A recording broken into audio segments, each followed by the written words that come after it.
that was a gun. I'm not voting. If we want to build our nation. The problem with the Somalians. Just want to experience something else than a black man. Move on, move Can't be like a horse with blinkers on. Honestly say, I was about to have sex and then I pulled crap, up. but it's nice. I'm Dealinda Dalkami. Everyone calls me Dee. I'm 40 years old, married, 2 kids. My name is Glenn Arendse, and I would describe myself as educator, activist, artist. Hi, I'm Tory Jenkins. I'm the founder of the Independent Theatre Movement of South Africa. Hi, I'm Hazel. I'm a journalist and a community newspaper.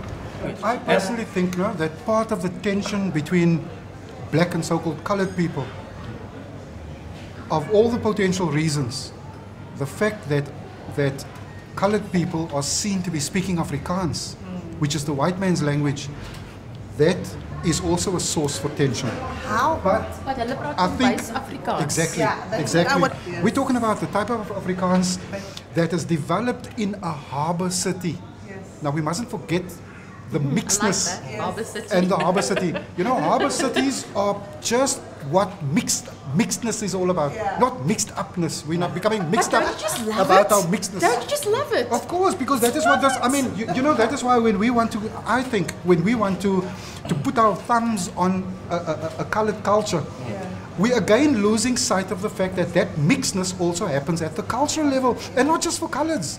You know, a lot of the Khoikhoi and Bushman language elements are in the Ngunis, and some of their rituals and traditions and rites of passage, and you know, so those aspects are all incorporated. So, you know, to say this is Nguni culture and that is what culture is again losing sight of how human societies function. It's organic, things happen.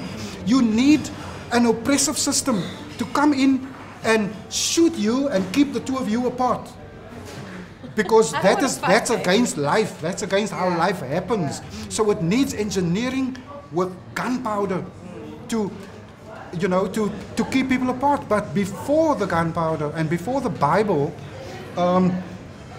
with migratory patterns on the continent, normal human processes happened, you know, and the mixed upness is a function of that. And you know, but earlier on you also made the point about, I think we were talking about Black consciousness. Black consciousness. You were linking, you know, that kind of thing. I think black consciousness. I think, you know, black consciousness for me was one of the most progressive, call it philosophies, to make one feel a sense of belonging, identity in the struggle.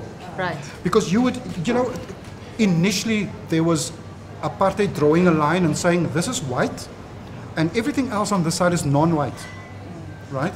And black consciousness said black is not a function of your skin color, it's more descriptive of people, groups of people that are being politically exploited, politically oppressed, economically exploited, and socially, you know, segregated and all of that. So if you identify with that, no matter what your skin color is, you are by definition then black, right? And many in the struggle, irrespective of color, identified as black. So I am more comfortable with calling myself black than calling myself colored, you know, for those reasons. And I think within something, firstly, the point to make is I am saddened by our political leaders leaving broken people to their own devices to make meaning of racism. We've not had a national debate, a discussion by sane people speaking about this in a sane way so that all of us can lock in on that and start to join the narrative. It's such a complex thing. Where do you begin? How do you start? People's mindsets, I mean, that's going to take generations. We should start where our feet are. Yeah, you know. I think a simple thing was I was cast in a production where most of my cast members were white Afrikaans speaking people. And through that creative process was a total demystification of what my impression was of entering into, you know, into this part of South African society, because some of the people within the cast are very strong supporters and also sort of iconic figures of Afrikaners in a sense. and yet, unless we enter into those spaces creatively, where one, in some form or the other, begins to engage on a very intense human interaction, if it's because of a script or because of a play or whatever it is, if it's a painting, it means that one can catalyze the development of experience. And through that, albeit in a space of a couple of weeks, I was intrinsically different in as far as what my own personal relationship was with the white Afrikaans community. Not just being a person who, not just being who I am, but someone who falls under, this blanket description of colored with a Muslim background, with a Javanese background, and all that type of thing. In the Western Cape, we have Islam in our communities as well. In our own families. And in our own family. So in one family, you'd have Muslims, you could have Christians, you can have guys with curly hair, guys with straight hair, light skin, dark skin, and there are political dimensions around every single aspect of that, and each manifests in a particular way. Why do we need to focus so much about political? Why can't we just be who we are? And try, I know we can't forget about the color and the subdivisions and all of that. It's part of our roots. I'm for one, I'm colored. I don't have a problem with that. I accept the roots that I have. I love who I am and I live my life that way. But don't we spend too much time thinking in terms of colored, white, black? Why? We should just get on with the idea of just engaging with each other. See, what you're tapping into is what I call sort of the generalized indoctrination, the whole Rainbow Nation crap, and all the type of bullshit that it's really the whole TRC and the way the TRC has actually disenfranchised any kind of political perspective that is around coming to the truth, not just by earmarking a couple of people who are going to take the rap for a whole population or a rap for a whole sort of genesis of ill-doing. It's important for us to continuously, and I think, as Glenn, we had this discussion once in the sense of almost re-enraging what perspective is in as far as what has been dealt. And it's not about negativizing it. It's coming to the truth about something is not coming to a TRC. And I feel that the concept of a TRC is a powerful and a beautiful thing, but it's something that after 94, we are beginning to understand the economical and psychological sort of disadvantages that have emanated from the TRC. And perpetuated itself out of the historical sense. Exactly. And I think that is where the rage should be. Yeah. I don't think, I would hate it for anybody to cool me down. I'm enraged.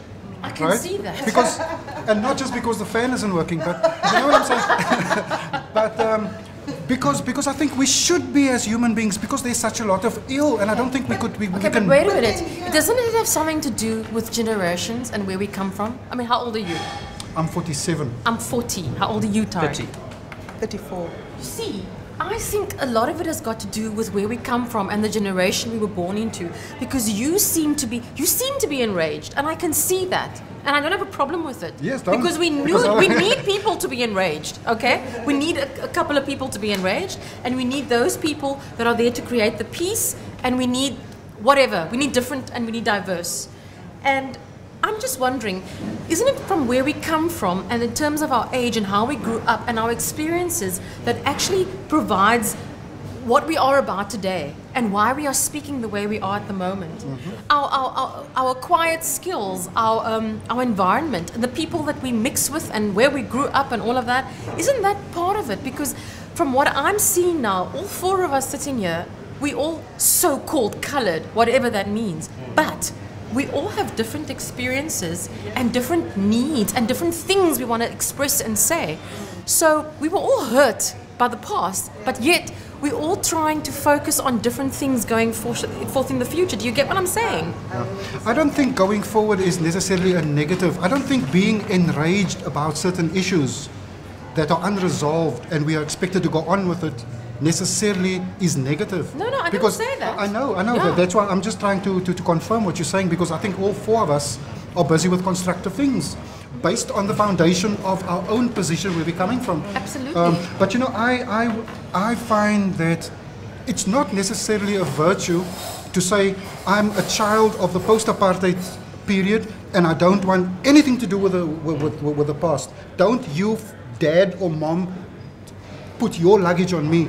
I can understand the sentiment for sure, but I can also understand where we're heading if we are wanting to recreate problems of the past without dealing effectively with what we've got now. You see, divide and rule is everywhere.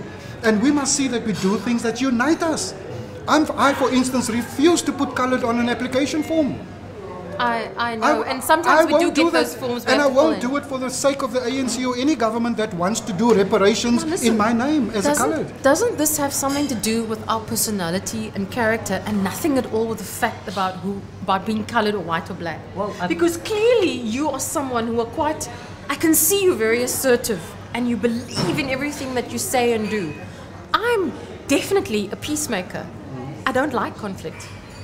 I'm not sure about Kari, and I'm not sure about her, but what I'm saying is, doesn't it have something to do with who we are as people, and nothing to do with the color that we are? You know what I mean? I mean that statement is I find that you know, it's an interesting one, because how can one differentiate construct and environment and the importance of how this environment can inform one's character?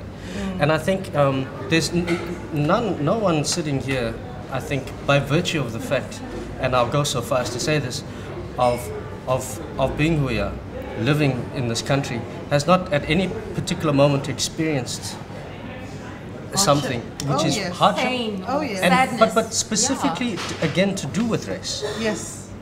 Now, By virtue of race. by virtue of race, and it's all, you know. I have a lot of my colleagues where it's just like, oh, you know, Brie, like, let's just get over it, eh?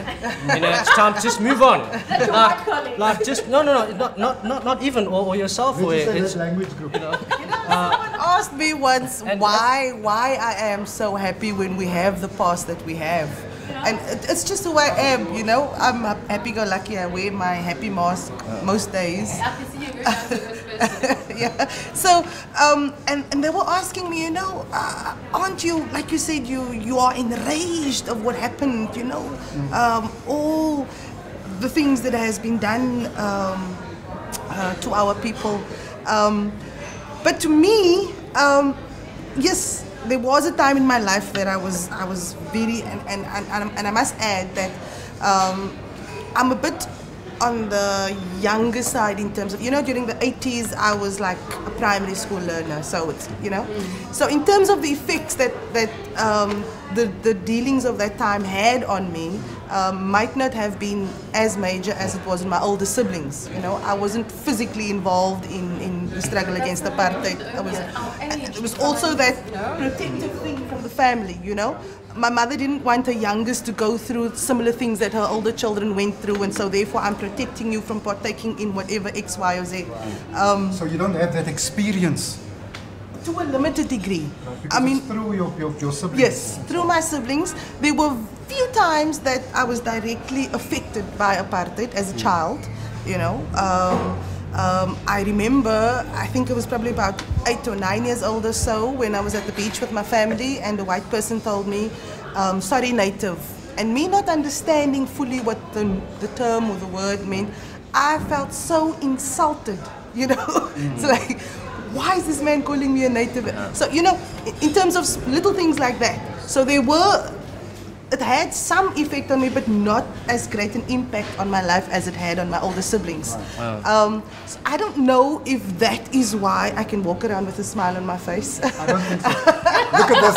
I mean, this is a genuine smile. You know what I'm saying? And it's a good one as well. So what I'm saying is being enraged about certain real issues does not cut me short of having a sense of humor. You know what I'm saying? I mean, God, without a sense of humor, I would not exist. My dream is to have people understand exactly who they are and to be able to get on with others and engage with others, being true to themselves. Because I think when we do that, we won't be so focused on race issues and things that actually causes discord. My dream is that we would be able to see our way through human limitations to live together and agree to disagree and to make meaning within the limitations to take us forward. My dream is to see people dream. I've got 2 daughters. Sefa is 4 and Zachary is a year old. And I think my dream would be by the time that they are adults, that we wouldn't have to sit around the table and debate these issues we are debating tonight. That is my dream. That's brilliant. I love that you said that. I wish I'd said that.